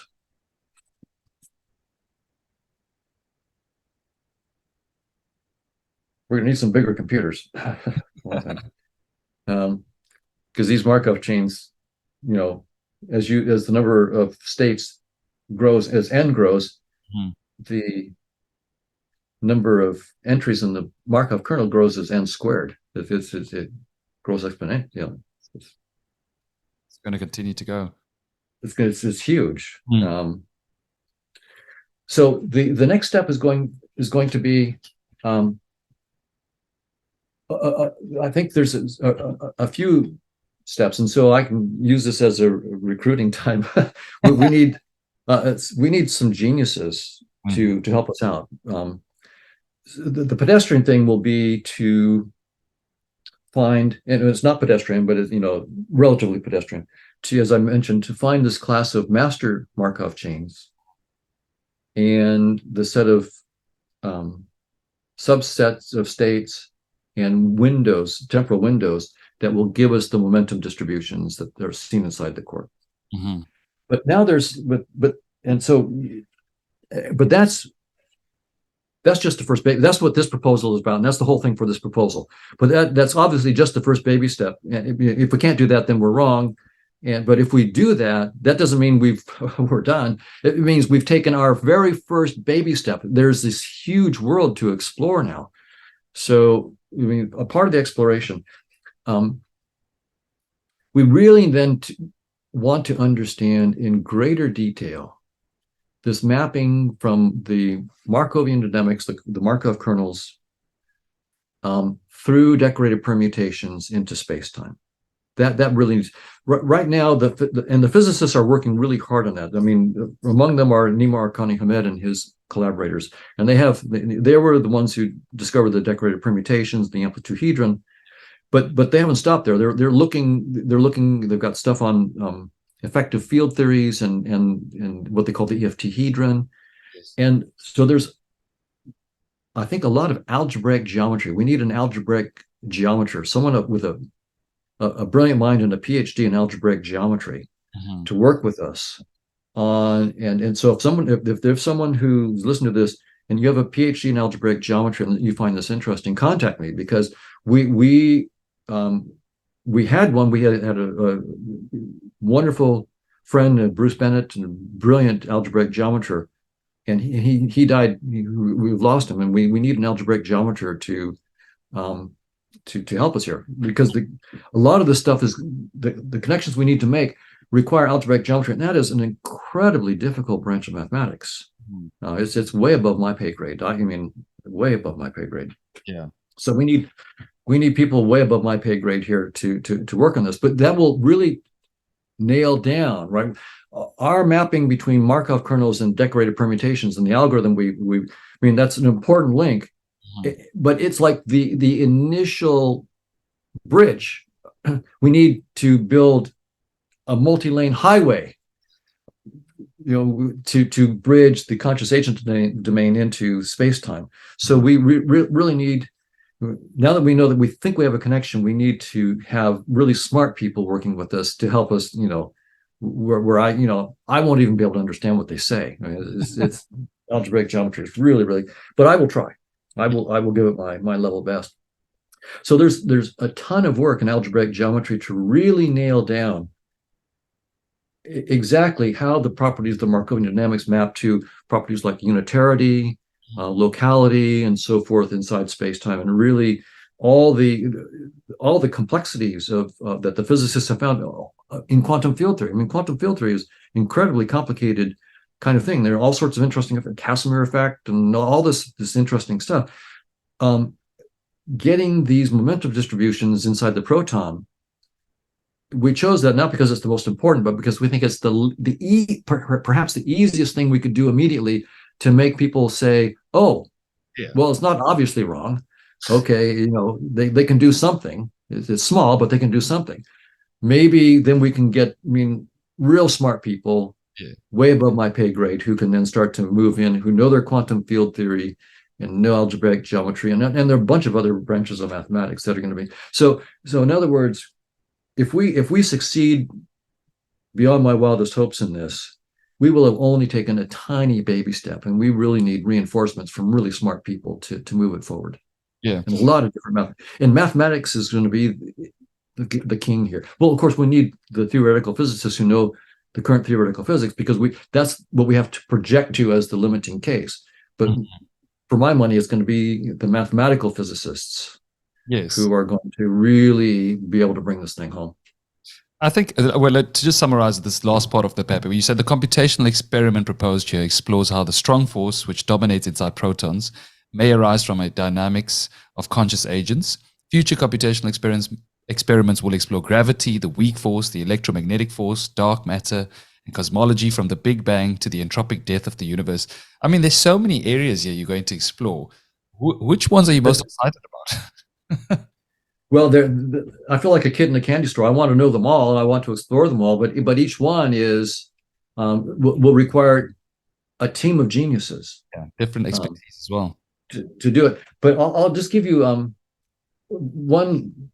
I mean, here's one that's really interesting to me. Our dynamics of conscious agents, this Markovian dynamics, need not have an arrow of time. So it's a dynamical system, but it need not have an arrow of time. By that I mean you can write down a Markovian dynamics in which the entropy doesn't increase. There's no. There's no second law of thermodynamics in it.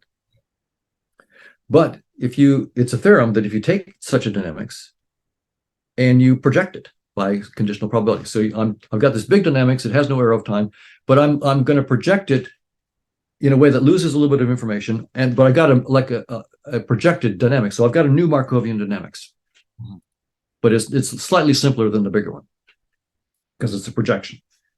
The new dynamics will have an arrow of time because it lost information. So the projection will have increasing entropy. Now, that's very suggestive to me that, once again, here we are in a world that we think is ruled by the second law of thermodynamics. Exactly. It started with the Big Bang, is going to end maybe in an entropic death or some big crunch, who knows? Mm-hmm. But it's got a finite shelf life on this universe, and things are running down. And that's a fundamental principle in physics. It's also the fundamental thing in evolution by natural selection, right? Where the fundamental limited resource that we're competing against is time, right? If I don't get food in time, I die. If I don't mate in time, the species doesn't survive. So time is the fundamental limited resource.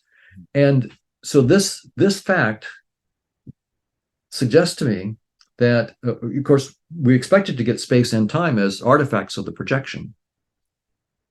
So space and time are not fundamental. They're not fundamental to the deeper reality. They're only properties of this projection. Well, here's how time is an artifact. It's a theorem. Yeah. You can have no entropic arrow of time, but when you take a projection, you will necessarily have so it's an artifact. It's not so our arrow of time is not an insight into reality. Time is not fundamental. That notion of time is not fundamental. It's entirely artifactual. And that means, and I've done a lot of work in evolution by natural selection, and I'm very interested in evolutionary game theory, and I think evolution is absolutely the best and cleanest scientific model we have to explain biological evolution and so forth. So I love that theory, but this is saying that is a theory inside our space-time interface. It's wonderful theory inside our space-time interface. It does not generalize beyond. We could imagine that. So I'll say inside space and time we have organisms competing for limited resources and going extinct and so forth. We have an arrow of time. But that could be a projection of a Markovian dynamics where there is no competition, there are no limited resources, and there is no arrow of time. And so what ultimately, another thing I'd love to do is to show exactly how evolution by natural selection arises as the projection of a dynamics where there is no competition and no limited resources. And that's what we really want. When we transcend a previous scientific theory, we don't disrespect it. Quite the opposite. We respect Newton. What a genius. I mean, hats off to Newton. He was brilliant, but it's limited. Einstein is better. But space-time itself is doomed. And so we're going to transcend space-time. But we're going to, again, hats off to Einstein, to quantum field theory, and to evolution by natural selection. Whatever new theory we propose beyond space-time has to project into space-time and give us back those theories. Yes. That's going to be the discipline that our new theory has to satisfy before we are willing to saddle up on that pony and take it where it's going to go. If that doesn't give us back, Einstein and Darwin and quantum field theory and so forth inside space-time, then that's not the horse we need to ride. That's the wrong horse. So these theories are still doing incredible work for us. So you can see the attitude is not, oh, we're right and they're wrong and those stupid. No. That was brilliant work. And every scientific theory is just the next baby step, mine included. Yes. Century from now, hopefully much, much sooner, if this holds up, it'll be viewed as just a next baby step. And we know the next generation will know far deeper and will understand what I've done, what we've done. is just a special case of something far more general. And that's just the nature of science. There is no theory of everything. Yes, exactly. In principle, there can be no theory of everything, because every scientific theory starts with assumptions. We need to can't have a theory. We need to tell Kurt that. Kurt Jamungal? Yeah, or there's no theory of everything.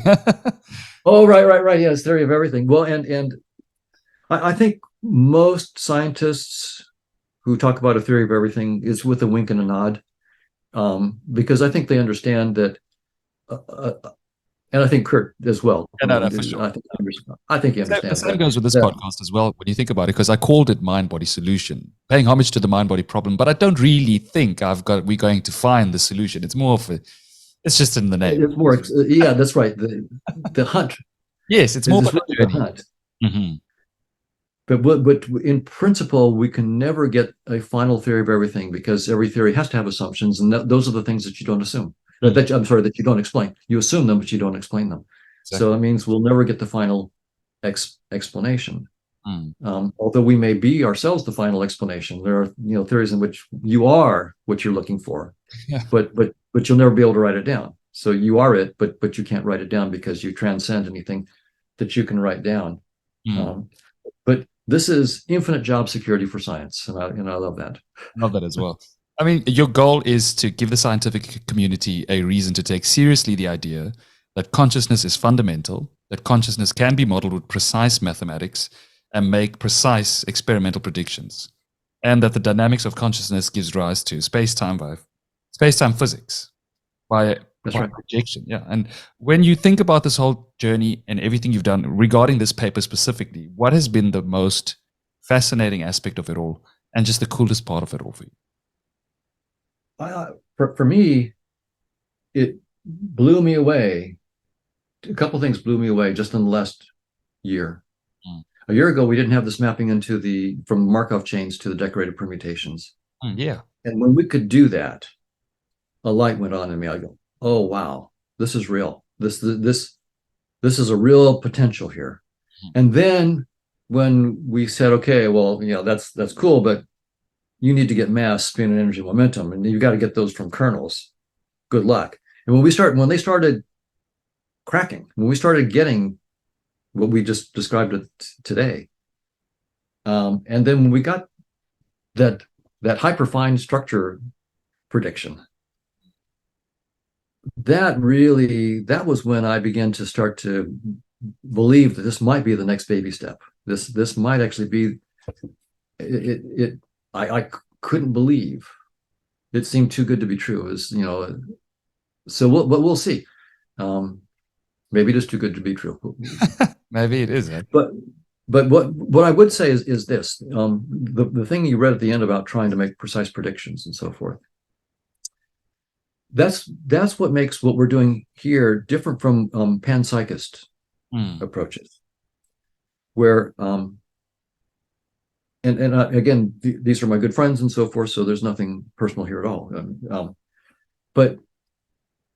panpsychism means a lot of things. So I'll say the version of panpsychism that I'm thinking about here is a version in which we take space-time as fundamental, we take quantum field theory as given, and the particles of the standard model is given, the leptons, bosons, and quarks. And what we do is we say consciousness is the fire behind those equations. Each particle has, an electron has some conscious experience, a gluon has some conscious, and the different colors of gluons have different conscious experiences and so forth. And my attitude about that is there's no progress. We're not explaining consciousness. It's panpsychism, but that version that I just talked about of panpsychism is really a dualism. Physics stuff is real, and in addition, there's consciousness behind it, and there's no principle. Why should what specific experience should the electron have? And how does that differ from the electron neutrino and the tau neutrino and the tau and the mu? What are the specific experiences that are attached to each one, and why? No one's trying that. And good luck. So to just say that there are experiences, from my point of view as a scientist, nothing's been accomplished. Nothing has been accomplished. It's a dualism, the version I just said. What we're trying to do, in contrast, is say, okay, we're not assuming the standard model that space-time is fundamental. They're not part of our assumptions. We have to derive them, all of it. We're assuming consciousness, conscious experiences is fundamental. And we're going to have to project into space-time and give and explain all that. And that seems, I mean, we haven't done it yet. So, you know, I'm not congratulating myself, but I'm saying that at least that attempt, that direction of attempt is very different from saying, well, electrons have experiences and tau and muon have experiences and quarks and gluon. As a scientist, I find that exceedingly unsatisfying. I don't see where it's going to go in terms of giving me new mathematics that can actually do something, make predictions, and eventually make new technology. Yes. If this approach we're talking about works, if we can actually talk about the dynamics of conscious agents outside space-time, and we understand what particles are and what mass is, we understand how space-time is constructed as an interface, then think about what you can do.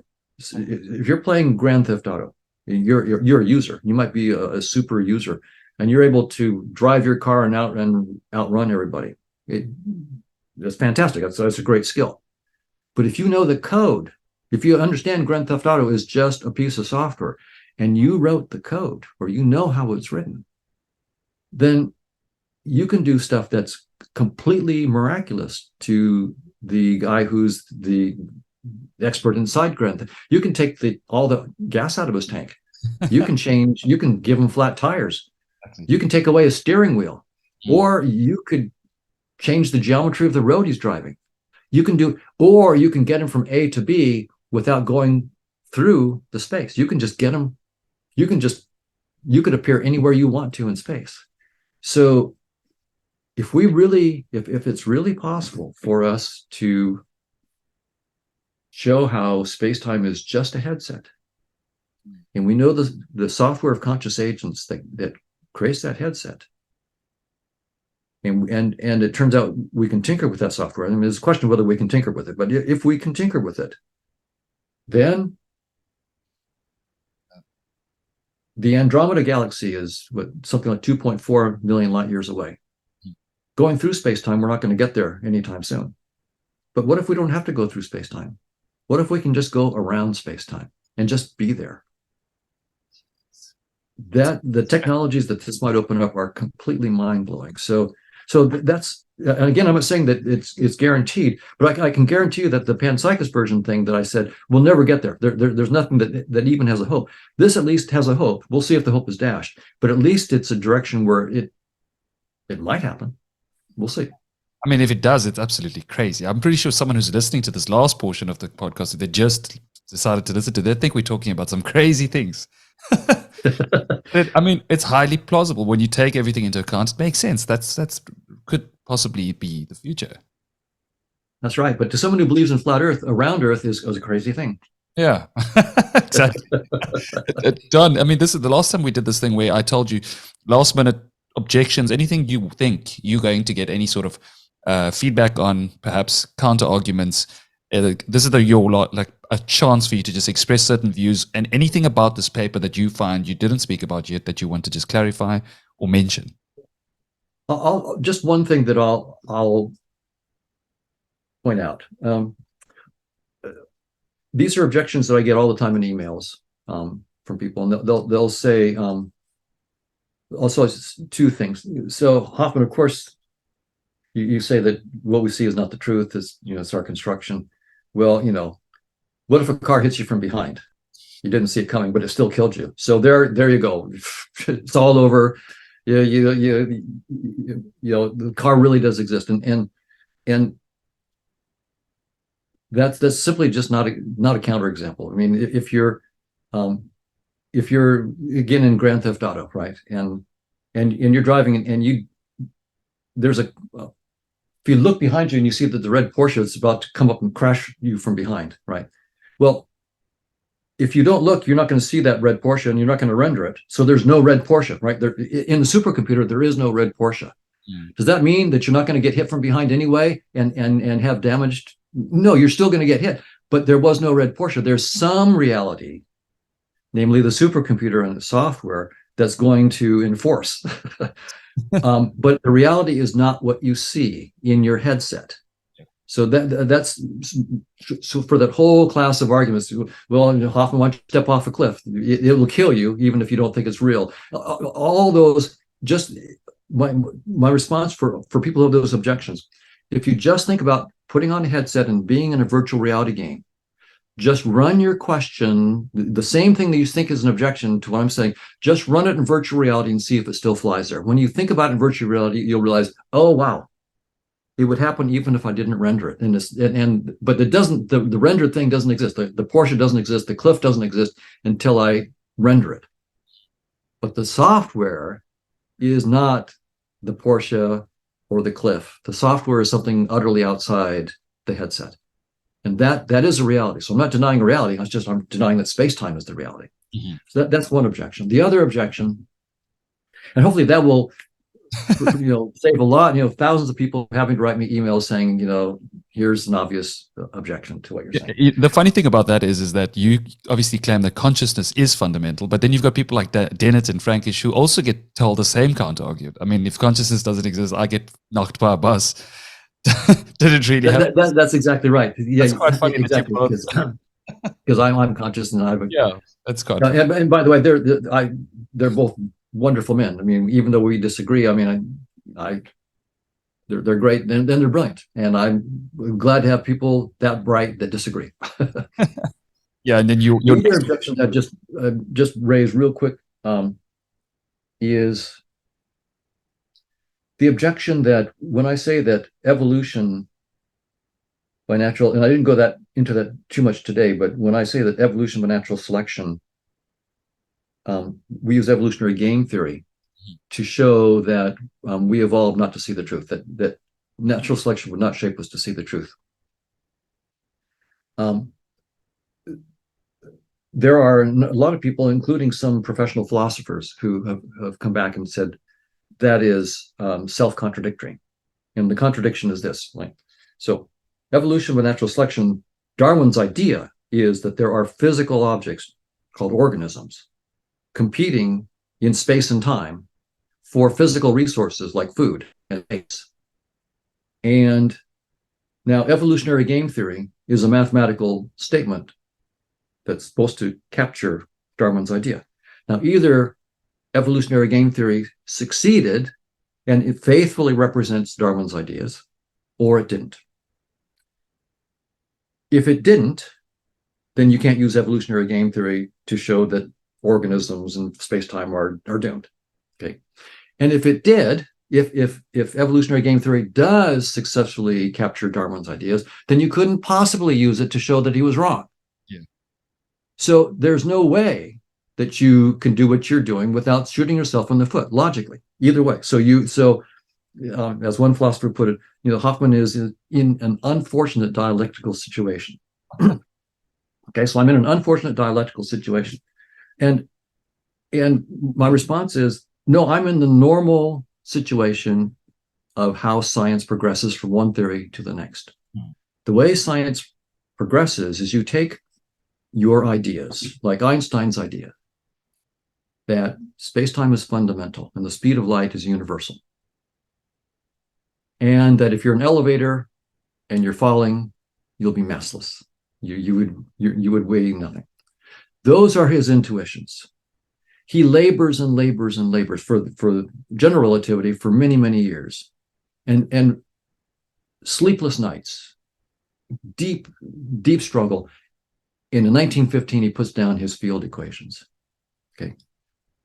Now, when you use Einstein's field equations and also his 1905 paper where he uses Planck's constant to essentially introduce quantum theory, although he didn't like it, he introduces quantum theory. When you bring in quantum field theory, which is based on space-time, and you bring in Einstein's gravity, which are all assume space-time is fundamental. You look at the mathematics. The mathematics tells you that space-time has no operational meaning beyond the Planck scale, 10 to the minus 33 centimeters, 10 to the minus 43 seconds. In other words, Einstein's theory that was capturing his intuitions about space-time comes back and tells us that space-time itself cannot be fundamental.